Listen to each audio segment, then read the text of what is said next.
주님의 이름으로 사랑합니다. 우리 멋진 장로님, 권사님 찬양 감사합니다.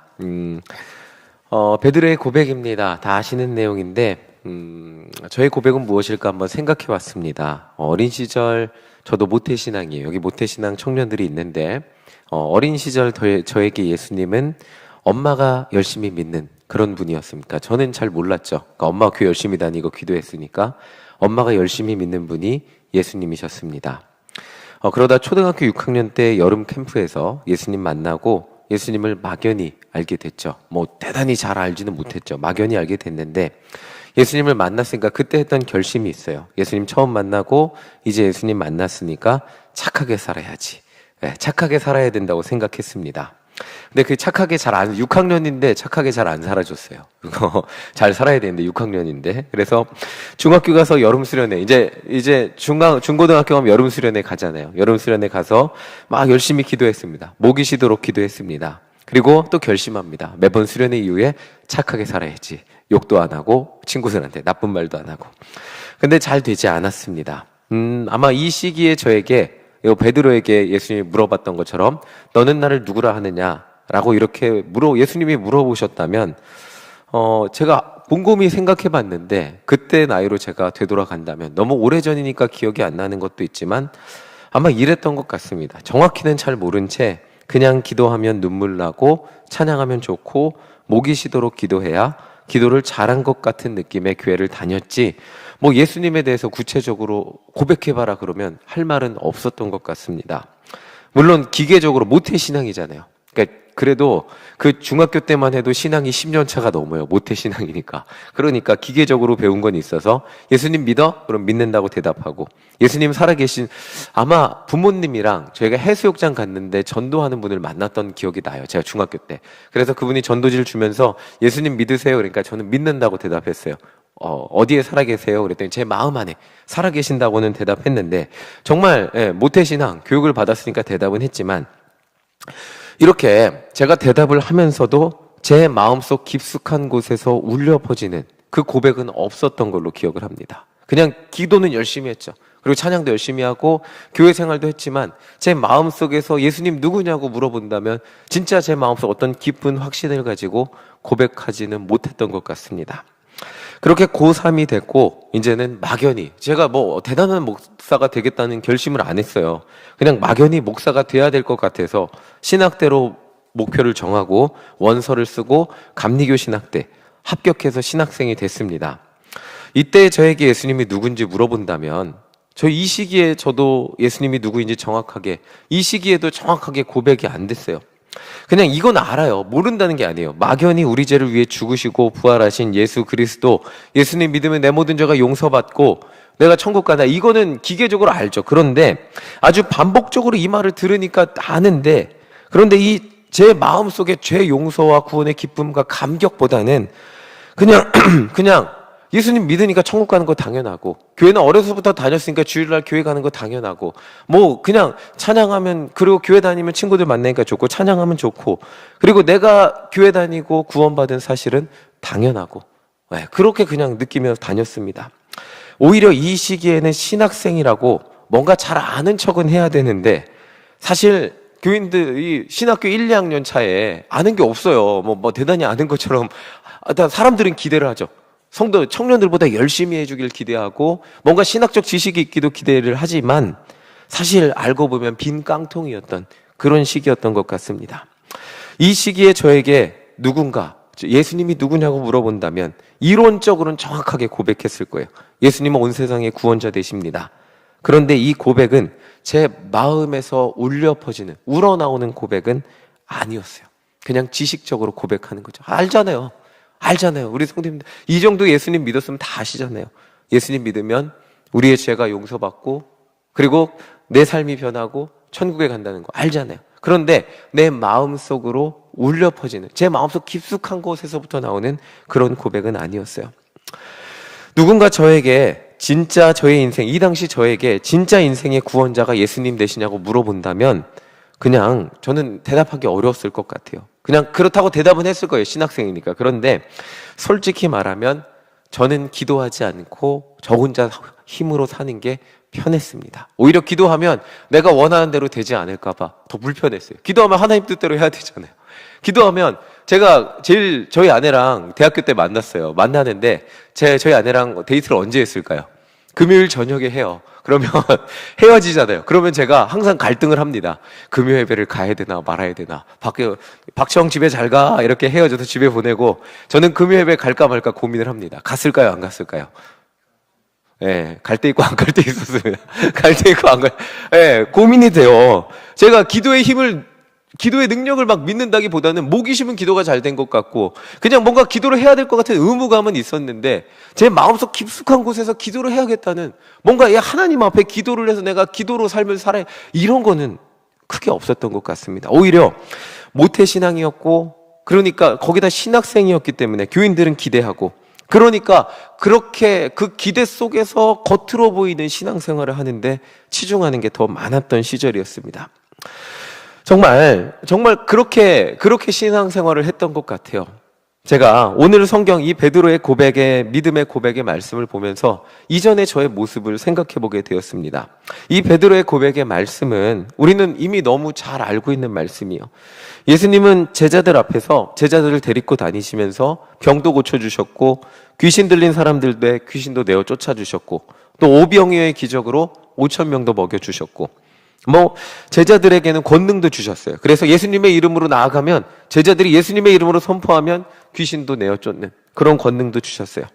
그렇게 하고 그렇게 예수님과 함께 다니니까 제자들의 귀에 예수님이 사람들이 수군거리는 게 들려요. 예수님이 누구지? 예수님 이런 사람 아닐까? 사람들이 추측하기 시작하고 말을 하기 시작해요. 어느 날 예수님은 제자들에게 사람들이 예수님에 대해서 뭐라고 하는지 제자들에게 물어보세요. 우리 19절 같이 한번 읽어볼게요. 19절입니다. 자, 19절 함께 읽어보겠습니다. 시작. 대답하여 이르되 세례 요한이라 하고 더러는 엘리야라 더러는 옛 선지자 중에 한 사람이 살아났다 하나이다. 자, 사람들은 자기들 경험을 가지고 예수님을 추측하는 거예요. 자기가 생각할 때는 세례 요한 같아. 어떤 사람은 엘리야 같아. 어떤 사람은 선지자 누구 같아. 이렇게 추측을 하는 거예요. 자신들의 관점과 경험과 어떤 성경적 지식을 가지고 예수님을 추측했어요. 왜냐하면 지금까지 하나님의 아들이 이 땅에 오신 적이 단 한 번도 없어요. 딱 한 번 오셨는데 이때 온 거예요. 그러니까 사람들이 하나님의 아들이라고는 생각하지도 않고 참 받아들이기도 어려웠어요. 사람들은 그저 예수님이 어떤 분이신지 자기들의 경험과 성경적 지식을 가지고 추측하고 자신의 의견으로 예수님이 어떤지 설명해 보려고 노력했을 뿐이에요. 그러니까 그 당시 누구도 예수님에 대해서 정확하게 이해하고 설명할 수 있는 사람은 아무도 없었어요.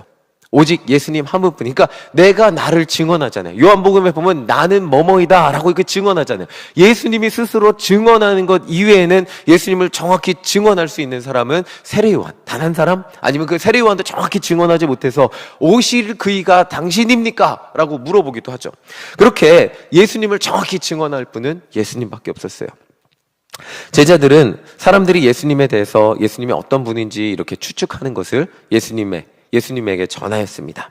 자, 그런 제자들의 말을 다 들으신 예수님은 제자들에게 이렇게 물어보겠습니다. 굉장히 중요한 질문이죠. 자, 20절 함께 읽어보겠습니다. 20절 함께 읽겠습니다. 시작. 예수께서 이르시되 너희는 나를 누구라 하느냐? 베드로가 대답하여 이르되 하나님의 그리스도 신이이다 하니. 자, 예수님은 제자들에게 물어보세요. 사람들은 이렇게 말해. 사람들은 그렇게 추측해. 자기들의 경험과 생각과 성경에 대한 이해를 가지고 예수님을 추측을 하는데, 그렇다면 너희들 가장 내 옆에서 나를 가장 많이 본 너희들은 나를 누구라고 하느냐? 라고 이렇게 물어봅니다.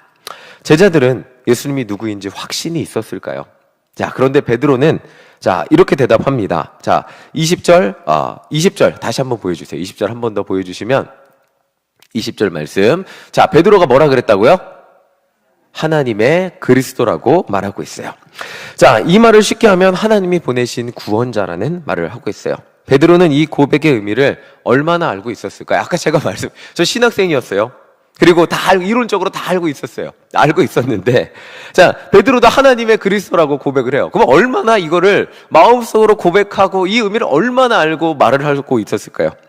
자, 그래도 이 말 자체가 너무 멋있습니다. 베드로는 이렇게 멋진 고백을 했는데 베드로가 예수님을 구원자라고 고백하니까 예수님은 이 말을 아무에게도 하지 말라고 하시면서 예수님이 그 다음에 무슨 말을 하시냐면 구원자의 길을 가기 위해서 예수님이 십자가에서 죽어야 된다는 것을 말씀해 주시고 계세요. 자, 22절 함께 읽겠습니다. 함께 읽겠습니다. 시작. 이르시되 인자가 많은 고난을 받고 장로들과 대제사장들과 서기관들에게 버림받아 죽임을 당하고 제3일에 살아나야 하리라 하시고, 자, 예수님은 구원자의 길이 십자가의 길임을 말씀해 주시고 계세요. 자신은 십자가에서 죽고 다시 살아나야 된다는 것을 설명해 주시고 계세요. 그런데 이 말이 베드로의 귀에는 안 들렸던 것 같아요. 베드로는 막연히 예수님이 우리가 기다리던 구원자라는 사실을 어느 정도 이해하고 받아들이고는 있었지만 구원자가 어떤 모습으로 우리를 구원하실지, 그리고 구원자의 길이 무엇인지 구체적으로 보이지는 않았던 것 같습니다. 설마 구원자라는 분이 설마 무기력하게 십자가에서 죽게 될지는 상상하지도 못했고, 죽은 사람이, 예수님이 죽은 다음 다시 살아난다 그랬잖아요. 22절 보면 제3일에 다시 살아나야 된다 그랬는데 정말 무기력하게 죽은 예수님이 다시 살아날 것이라고는 생각지도 못했겠죠. 도무지 이 말이 이해도 안 되고 받아들여지지도 않았을 거예요. 자, 심지어 예수님은 베드로에게 이렇게까지 말씀하세요. 26절 우리 함께 읽어보겠습니다. 함께 읽겠습니다. 시작. 누구든지 나와 내 말을 부끄러워하면 인자도 자기 아버지와 거룩한 천사들의 영광으로 올 때에 그 사람을 부끄러워하리라. 자, 예수님이 이 말씀 했어요. 베드로도 들었어요. 그런데 예수님이 잡혀가시니까 베드로가 어떻게 했어요? 예수님이 인정했어요. 3번이나 부여. 자, 예수님을 부끄러워하면, 예수님을 부인하면 인자도 부끄러워한다 그랬는데 베드로는 예수님을 3번이나 부인했습니다. 베드로는 예수님을 구원자로 고백했지만 구원자의 길이 어떤 길인지 이해 못했어요. 그리고 구원자를 믿고 따르는 삶이 무엇인지도 몰랐어요. 이 모습을 보면서 아까 제가 말씀드린 저의 신학교 1학년, 2학년 때의 모습이 생각이 났어요. 구원자라고 고백도 하고 가르치기도, 신학생 2학년 되면 총무로 간사님이라고도 불러주고요. 애들도 가르치라고 막 시켜요. 그래서 가르치기도 하지만, 그리고 선생님들 앞에서 신앙생활 20년, 30년 하신 권사님들 앞에서 그 성경 공부 강의하라 그래요. 성경 교재들, 중고등부 교재들 강의도 하라 그래요. 그렇게 강의도 하라고 하는데 제가 예수님 그런 성경 가르치고 예수님 구원자라고 가르치지만 막상 가르치는 제 마음 안에는 예수님이 어떤 구원자인지 그 깊은 마음에서 울려나오는 고백이 부족했고, 정확히 이해하지도 못했다는 그 모습을 제가 기억을 하게 됐어요. 심지어 아까 말씀드렸지만 구원자가 필요하지 않은, 예수님이 굳이 도와주지 않아도 저는 제 삶 그냥 잘 살고, 여자친구도 있고 대학교도 다니고 돈이 부족한 부모님이 돼주시고, 굳이 예수님이 기도하지 않아도 그냥 내 인생 내가 사는데 그런 삶을 그냥 그렇게 살았어요. 그래서 굳이 금요일날 기도하러 가느니 여자친구랑 데이트 더 길게 하고 말지, 그런 삶을 살았어요. 이 모습, 굳이 구원자가 필요하지 않은 삶, 베드로는 예수님을 구원자라고 고백했지만 내가 기대하는 구원자가 어떤 구원자인지, 자신이 기대하는 구원자는 있지만 예수님이 얘기하시는 구원자의 길은 이해하지 못하는 그런 모습을 보여주고 있습니다. 자, 오늘 여러분들은 이 말씀을 들으면서 예수님을 어떤 분으로 고백하고 계십니까? 다 아세요. 모르실 수 없어요. 우리의 구원자 예수님을 믿으면 나의 죄가 용서받고 나는 천국에 간다, 다 아시는데 여러분들 마음속에서 진짜 울려 퍼지는 신앙 고백은 무엇입니까?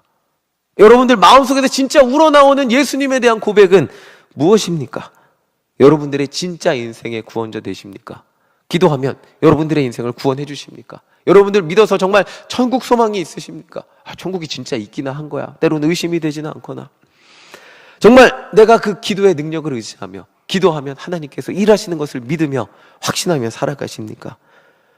자, 여러분들의 구원자 되신다면 무엇을 어떻게 구체적으로 구원해 주시는 분이 되십니까?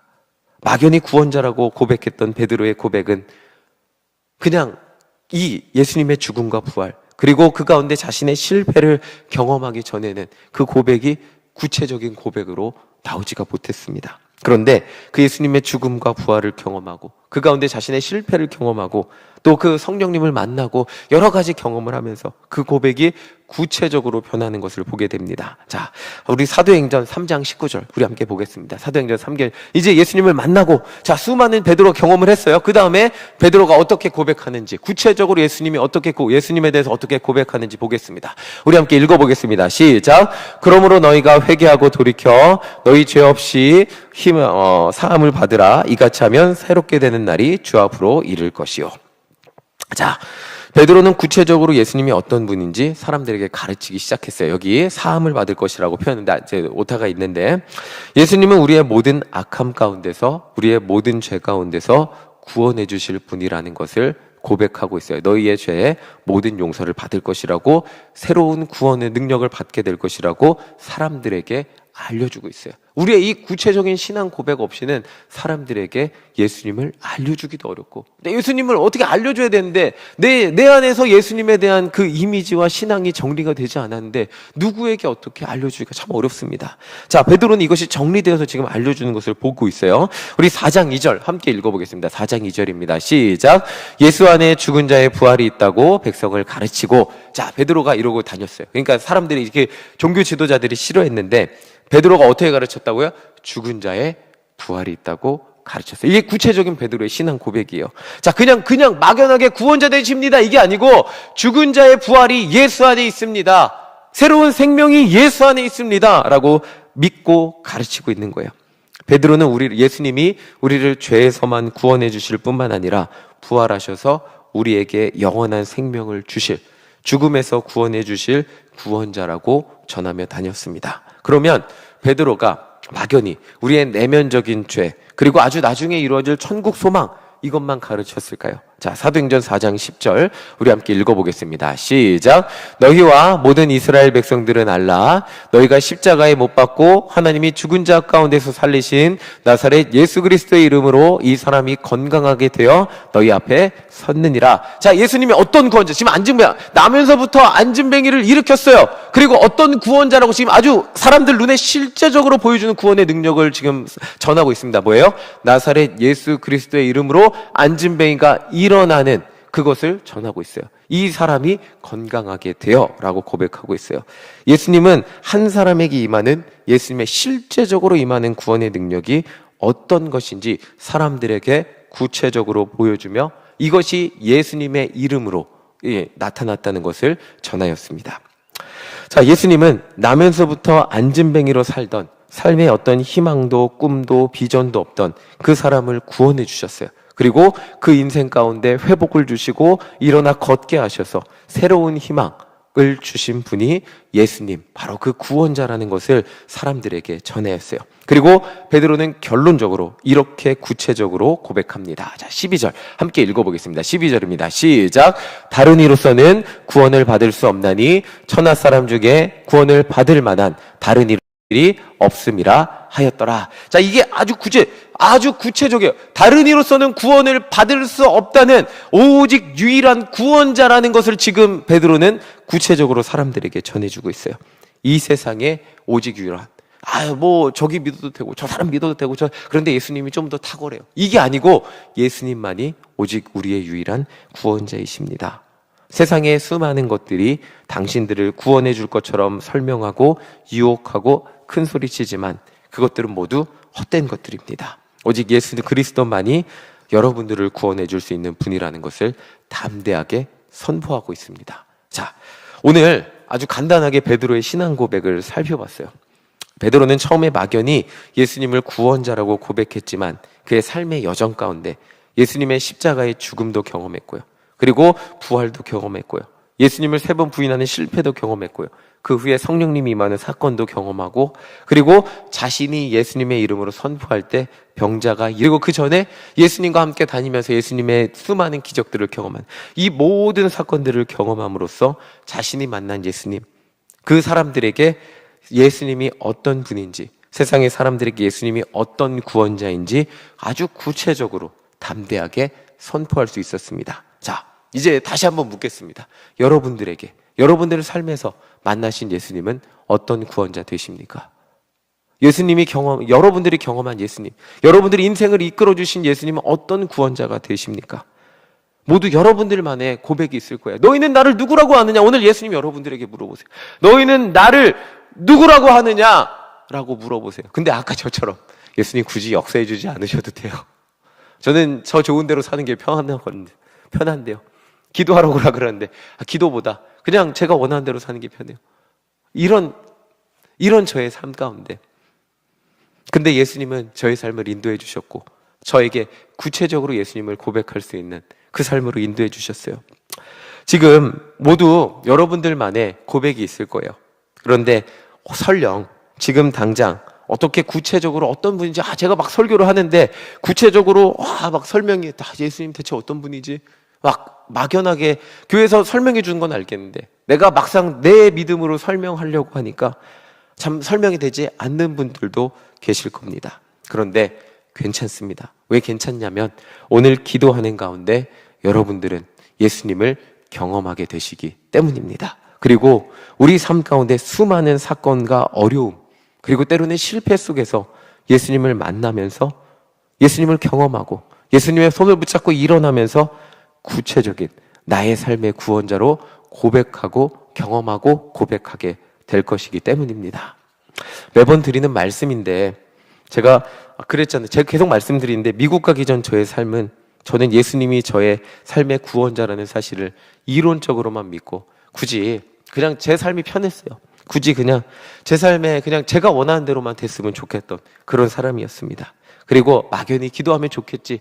기도가 그냥 막연했어. 기도하면 막연히 좋겠지. 좋은 거라며. 그러니까 기도해야지. 그리고 막 기도 열심히 해서 목이 쉬면 오늘 기도 잘했다. 뭔가 영빨이 좋았어. 영빨이 통했어. 막 이렇게만 생각하고 기도가 안 되고 기도한 날 딴 생각이 나면 오늘 기도 큰일 나. 아무것도 못했네. 막 이렇게 그냥 그렇게 살았던 사람이었어요.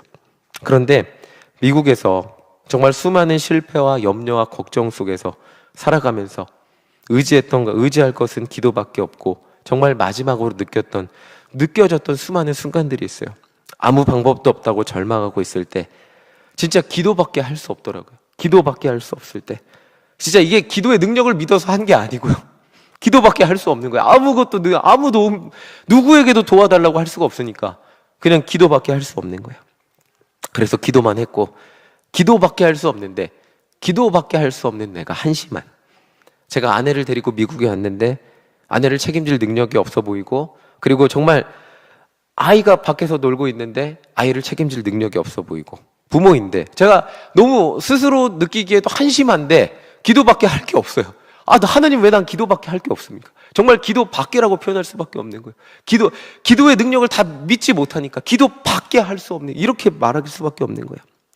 그때 기도하면서 정말 괴롭죠. 인성이가 태어났을 때 정말 많이 말씀드렸어요. 이거는 저희 차에 히터가 안 됐어요. 그래서 11월인데 애를 데리고 3일 된 애를, 미국은 3일 된 애 무조건 데리고 와야 되니까, 퇴원해야 되니까 집에 데리고 와야 되는데 차에 히터가 안 됐어요. 그때 11월 차의 온도, 바깥의 온도는 영하로 떨어졌어요. 그렇게 신생아를 데리고 와야 되는데 차에 히터가 안 되니까 너무 아빠로서 괴롭더라고요. 제가 느꼈던 무력감과 괴로움은 어떻게 말로 표현이 안 돼. 이게 내가 아빠고 하나님 믿는다고 살아왔는데 3일 된 신생아를 집으로 데리고 와야 되는데 밖에 온도가 영하예요. 영하인데 차를 데리고, 그 차를 히터가 안 되는 차로 애를 데리고 와야 되는, 이때 제가 느꼈던 무력감과 괴로움은 말로 할 수가 없었습니다. 근데 정말 말도 안 되게 기도가 응답되어 아이를 히터가 되는 차로 데리고 왔어요.